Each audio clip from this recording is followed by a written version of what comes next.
bunch good day, and welcome to another episode of Awesomeness. Thank you for joining in. Today we're going to talk about bypassing. So like emotional/spiritual bypass and like the unconscious narratives we give ourselves to ignore wounds that need to be healed and how we kind of self-sabotage with it. And like, it's so unconscious. For the most part, it's very unconscious. And it's a protection mechanism our body gives us that it's like, you just, no, I'm fine. Everything's fine. I've forgiven this part. It's okay. And you kind of like foof it off and it's like, is it okay? I don't think it is.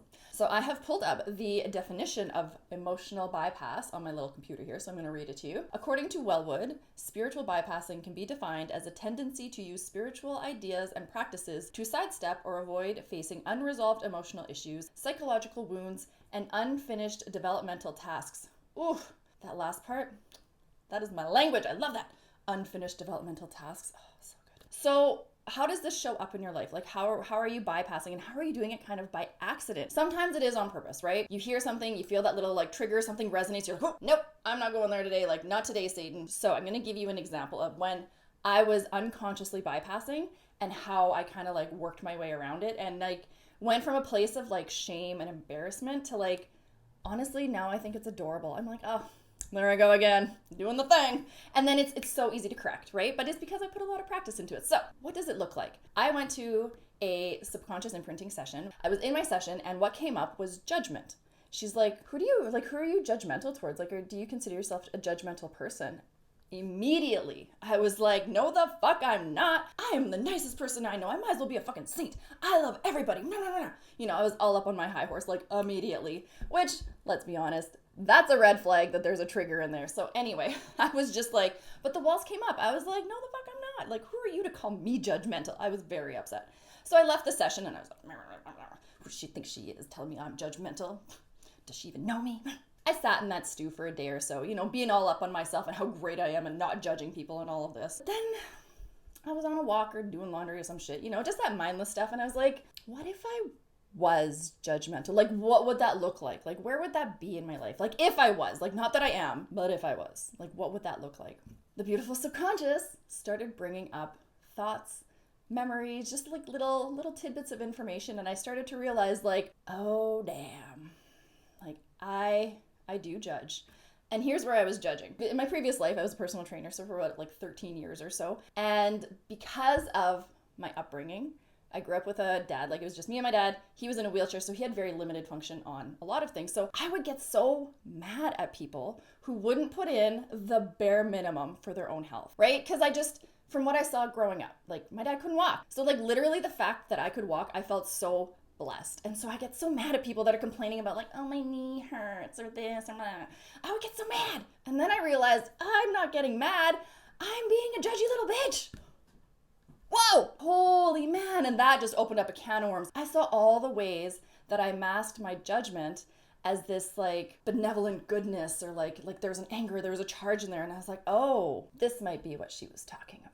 And so I started to see it, and then I started recognizing it when I would like we judge people when we see people. Like there's just quick little judgments, and I would catch myself, and then I was like, oh, is that warranted? Do I know that person's story? Do I know anything that's going on in their life? Like, no, I don't.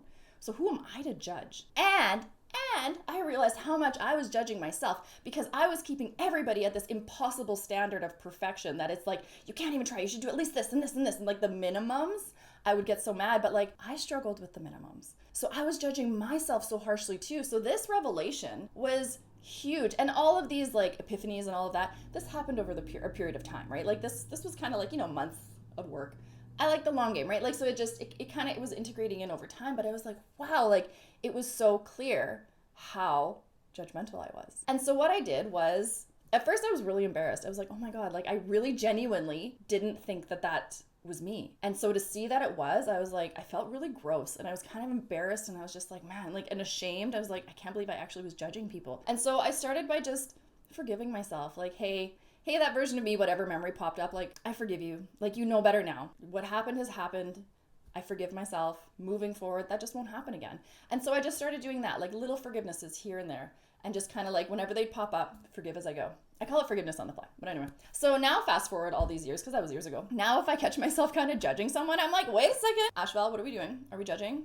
Yeah, we are. We lock that down. Like, is this necessary? Should we be judging? No. I forgive myself for this old pattern of judgment, and I give myself permission to let it go. And apologies to whomever it was I was judging. Like, hey, listen, I'm really sorry this popped up. Obviously, this is all in my head. I don't say this out loud to the person, but just these little forgivenesses. And now it's like, I can honestly say I'm much less judgmental. It's still curious when it pops up. Like, I mean, I'm human, right? But it's like, I see it so clearly now. So I tried to bypass it initially because I was like, man, that is not me. And that's okay that it was, because it gave me an opportunity to heal so many mini wounds, and it gave me a new perspective to look at people. So I would encourage you to do the same. Maybe you're a judgmental person like I was.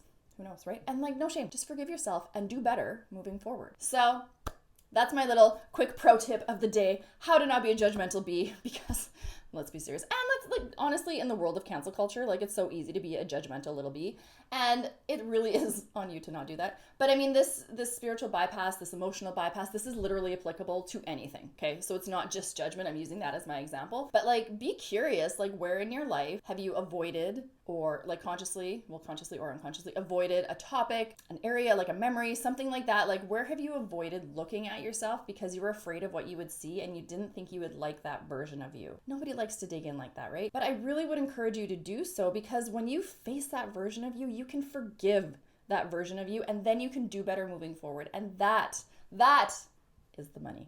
So if this helps, I don't know, let me know and give me a comment. Like, have you experienced this? Like, have you caught yourself in an emotional bypass or like a self-sabotage like that? Like, what are your red flags? I'm very curious. And hang on, I need to pull up this definition again because I really like the end of that. If you're also curious about any unfinished developmental tasks, there we go, I would encourage you to check out my Reknowing series, because that is literally what we cover, is every developmental stage of your beingness, starting in the womb all the way to 12 years old. And it helps you resolve these unresolved issues and traumas and everything. There's 15 audios, choose your own adventure style, all, like, there's 7 modules, like, there's so much. And there's a whole community on Facebook you can join. So go check out www.empoweredhealersacademy.com/trial, and my gift to you is module 1. See where you might have, unfinished developmental tasks that can now be addressed and healed without judgment, without bypassing. Like, you can really just own yourself. I love it. All right, see you all in the next video.